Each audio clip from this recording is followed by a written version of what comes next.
George, did your second R, was that actually there to begin with? No, I was raised Catholic, and in Catholicism, at the age of 13, you undergo what's called confirmation, where now that you've reached the age of adulthood, 13, you confirm the vows that your godparents took for you during baptism. And you also take a confirmation name, an extra name. So I took my cousin's name, and that became my second R. But Did you choose George it on Martin purpose? was a pretty boring name. So the RR I thought was really cool, and I started using it on my fanzine stories. But there are a few very early publications of mine with only the one R, which were probably written before the age of 13, before I was confirmed. Wow. And I had that second R to add to it.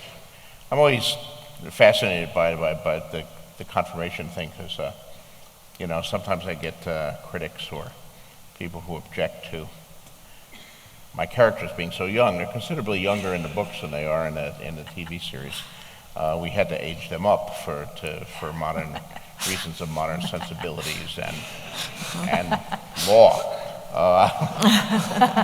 But it was very different in the Middle Ages, and there are still legacies of that we can see in modern religions, like Judaism with its bar mitzvah ceremony. Today I am a man at age 13, and Catholicism with its confirmation ceremony.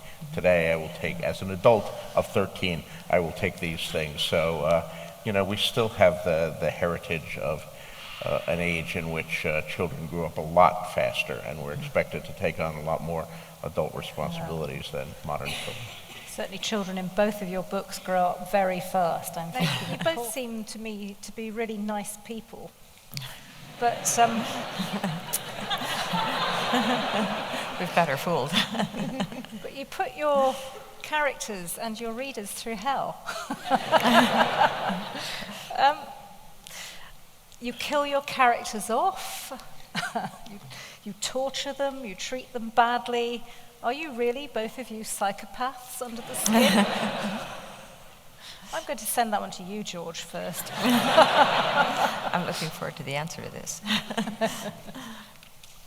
Well, let's see. I could have written a story about a really well-adjusted family and a well-governed realm where Ned Stark comes down and takes over and solves all the problems, and the Seven Kingdoms have a great period of prosperity, and Dany is welcomed back and married off to one of the other noble families of the realm, and occasionally there's a currency crisis or something, but I don't know. Would that have been as exciting? Might not have taken that one on. Would you guys have been having as much fun at the Christmas party, saying "Offer more"? I mean, conflict and danger and all of these things are the strong spices that we want. When they occur in our real life, we hate them, but they're part of what makes life, as opposed to just unending days of boredom. And I think we crave them in our fiction. So George, taking a scythe to the characters, because of the plot, or because you've grown bored with them, or dislike them, or want to torment us?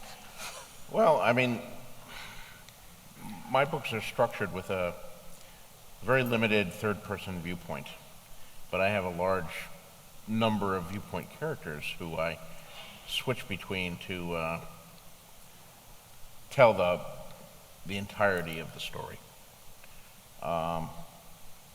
But that does limit somewhat who I can kill, because sometimes there's only one character who's my eye in a particular location or a particular camp. And if I kill that character, then I'm going to have to introduce another viewpoint character in that camp, or possibly everything going on with that particular subplot is going to be off stage, and my remaining characters are just going to hear about it through the conveniently arriving Raven, which Much as I like ravens, a succession of chapters where people read particularly interesting letters about battles fought in other parts of the kingdom would probably bring down my editor's wrath upon me. Enough of the raven letters. So I do have to keep the viewpoint characters in where they are and when they're going to be needed and when something major is going to happen with a particular storyline that I need a pair of eyes and ears to tell. That thankfully is getting a little easier with these last two books because, you know, the structure of my books kind of everyone was together and then they all went their separate ways, and the story has dealt it out, but it's finally reaching the point where it's starting to delt it back in, and the viewpoint characters are occasionally meeting up with each other now and being in the same point at the same time, which gives me a lot more flexibility for killing people.